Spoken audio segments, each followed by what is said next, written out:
സദസ്സിലിരിക്കുന്ന ആദരണീയരായ വ്യക്തിത്വങ്ങളെ സ്നേഹമുള്ള സഹോദരി സഹോദരന്മാരെ സുഹൃത്തുക്കൾ, പ്രസിഡന്റിന് ഈ കഴിഞ്ഞ കാലഘട്ടങ്ങളിൽ പഞ്ചായത്തിൽ നടത്തിയിട്ടുള്ള വികസന പ്രവർത്തനങ്ങൾ അത്രക്കധികം ഉണ്ട്, കൃത്യമായിട്ട് പറയേണ്ടതൊരാവശ്യമാണ്.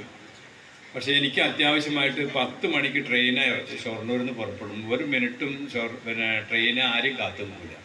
MLA വരാണ്ടെന്ന് പറഞ്ഞാൽ പോയി പണി നോക്കാനായിട്ട് ഒരാൾ പോകും. അപ്പോൾ അതുകൊണ്ട് ഞാൻ പ്രസിഡന്റിനോട് പറഞ്ഞതാണ്. പക്ഷേ പ്രസിഡന്റിന് സ്വാഭാവികമായിട്ടും ഈ മണ്ഡലം ഈ പഞ്ചായത്തിൽ ചെയ്തിട്ടുള്ള കാര്യങ്ങൾ ജനങ്ങളെ ബോധ്യപ്പെടുത്താനുള്ള ഒരു ഉത്തരവാദിത്വമായതുകൊണ്ട് വിശദീകരിച്ച് പറഞ്ഞു എന്നേ ഉള്ളൂ. സമയം പോയത് അറിഞ്ഞിട്ടില്ല. അപ്പോൾ അതുകൊണ്ട് ഞാൻ കൂടുതൽ കാര്യങ്ങളിലേക്ക് ഒന്നും പോകുന്നില്ല. ഈ കഴിഞ്ഞ കാലഘട്ടത്തിനിടയിൽ കുറുവ പഞ്ചായത്ത് വളരെ ആത്മാർത്ഥമായി എല്ലാവരും കൂടി ഒരുമിച്ച് ശ്രമിച്ചതിൻ്റെ അടിസ്ഥാനത്തിൽ വളരെ വലിയ വികസന പ്രവർത്തനങ്ങളാണ് ഇവിടെ കാഴ്ചവെച്ചത്. അതിൽ ഏറ്റവും മനോഹരമായിട്ട് എനിക്ക് തോന്നുന്നത് ഈ ബഡ്സ് സ്കൂളാണ്. 92 ലക്ഷം ഉറുപ്പ്യ ചെലവഴിച്ചുകൊണ്ട് ഓൺ ഫണ്ടിൽ നിന്നും വേറെ ഒരാളുടെ ശുപാർശ അല്ലാതെ സർക്കാരിൻ്റെ ഇല്ല, MLA ഇല്ല, MP ഇല്ല, മറ്റുള്ള ആരതും ഇല്ല. അവർ ഓൺ ഫണ്ട് ഉപയോഗിച്ചുകൊണ്ടാണ് നടത്തിയത്. ഇനി 10-30 ലക്ഷം ഉറുപ്പ്യ ഇനിയും ചെലവാക്കാനും ഉണ്ട്.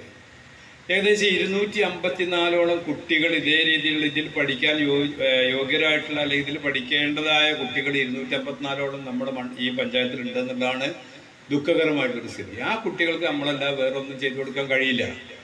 അവർക്ക് ചെയ്തു കൊടുക്കാൻ പറ്റുന്ന ഈ കാര്യം ഇത് തന്നെയാണ്.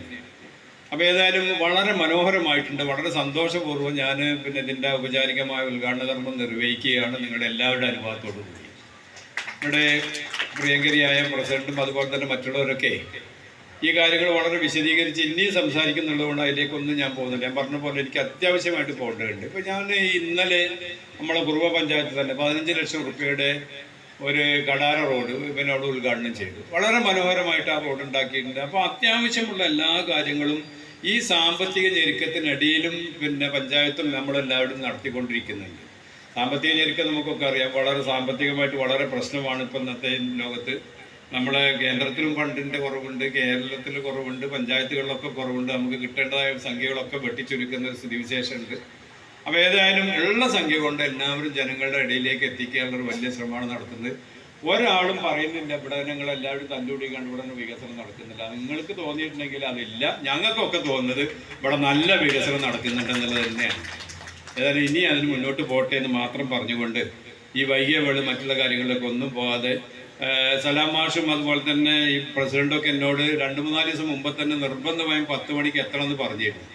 പക്ഷേ ഇന്നലെ എനിക്ക് അത്യാവശ്യമായിട്ട് നിർബന്ധമായിട്ട് ഉടനെ അസംബ്ലിയിൽ നാളെ അസംബ്ലി തുടങ്ങണം. അപ്പോൾ അതിൻ്റെ മുമ്പേ ഒരു മീറ്റിംഗ് വെച്ചിട്ടുണ്ട്. 3 മണിക്ക് നിർബന്ധമായിട്ട് ആ മീറ്റിങ്ങിന് എത്തണം എന്ന് പറഞ്ഞതിൻ്റെ അടിസ്ഥാനത്തിലാണ് ഞാൻ സമയം കുറച്ചുകൂടി നീട്ടാൻ അവരോട് ആവശ്യപ്പെട്ട. അതിൻ്റെ അടിസ്ഥാനത്തിലാണ് 8 മണിക്ക് ആക്കിയത്. ഞാൻ വൈകിച്ചതിന് അല്ലെങ്കിൽ ഇതേപോലെ അഡ്ജസ്റ്റ്മെൻറ്റ് നടത്തേണ്ടി വന്നതിൽ എനിക്ക് ദുഃഖമുണ്ട്. എല്ലാവരുടെയും ക്ഷമ ചോദിച്ചുകൊണ്ട് ഇതിൻ്റെ ഔപചാരികമായ ഉദ്ഘാടന കർമ്മം നിർവഹിച്ചത് അറിയിച്ചുകൊണ്ട് എൻ്റെ വാക്കുകൾ സമ്മതിക്കുന്നു.